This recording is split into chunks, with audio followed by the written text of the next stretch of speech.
वर्ष 1950 की बात है। ग्रीष्मकाल था। बाबा जी महाराज एकाएक नैनीताल से चल दिए। सभी भक्तगण भी उनके साथ लग लिए। हल्द्वानी से लखनऊ जाने वाली ट्रेन में सबके सब महाराज जी के साथ बैठ गए। किसी को कुछ पता न था कि कहाँ जाना है।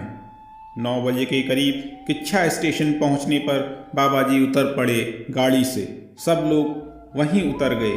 तब किच्छा में रोशनी का कोई प्रबंध न था। अंधेरे में सब के सब एक चाय की दुकान के सामने एक पेड़ के नीचे बैठ गए। तब एक भक्तगण से महाराज जी ने किच्छा के थानेदार को बुला लाने के लिए कहा। थाना करीब 1 किलोमीटर दूर निर्जन स्थान पर था। अंधकार, उस पर जंगल का रास्ता।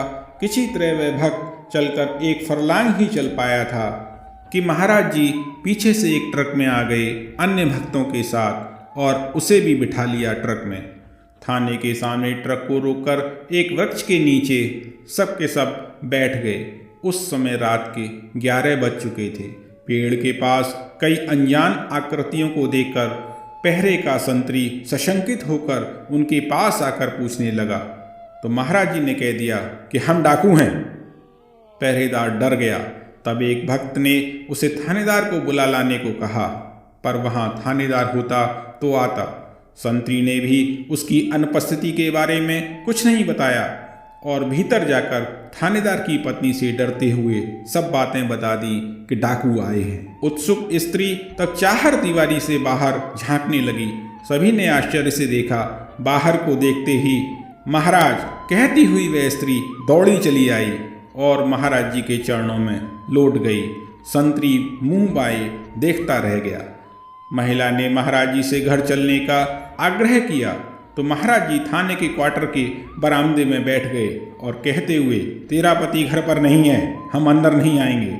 बरामदे में ही चाय आई, फिर भोग प्रसाद आदि हुई। तब महाराज जी ने महिला को भीतर जाकर किवाड़ बंद कर सो जाने की आज्ञा दी। पूर्व में सबने देखा कि एक पुलिसकर्मी महिला से बहुत घुल मिलकर निसंकोच बातें कर रहा है, परिवार के सदस्य की तरह। पर्वतीय सरल स्वभाव की वह महिला उसके आचरण को समझ न पाई। थानेदार को सर्किल इंस्पेक्टर पहले से ही डाकुओं को पकड़ने के बहाने से वहां से हटा चुका था। उसका थानेदार की अत्यंत सुंदर स्त्री के साथ कुछ दूसरा ही इरादा था, जिसमें थानेदार के मातहत और वह पुलिसकर्मी भी शामिल थे। परंतु महाराज जी के आ जाने एवं वहीं पर जम जाने से उन सब का कलेजा बैठ चुका था। सुबह 4 बजे महाराज जी उठकर चल दिए। वहां से कुछ ही दूर पर मोटरसाइकिल से आता हुआ थानेदार बादाम सिंह भी दिखाई दे गया। उसे रोककर महाराज जी ने दुष्टों के षड्यंत्र के बारे में सब कुछ बता दिया, किस तरह उसकी स्त्री का अपहरण होने वाला था, और उसे आज्ञा दी कि इस विषय में बिना कोई शोर किए अपनी पत्नी को नैनीताल उसके सास ससुर के पास भेज दे। फिर महाराज जी सबके साथ पुनः हल्द्वानी आ गए। बोलिए सद्गुरुदेव भगवान की जय।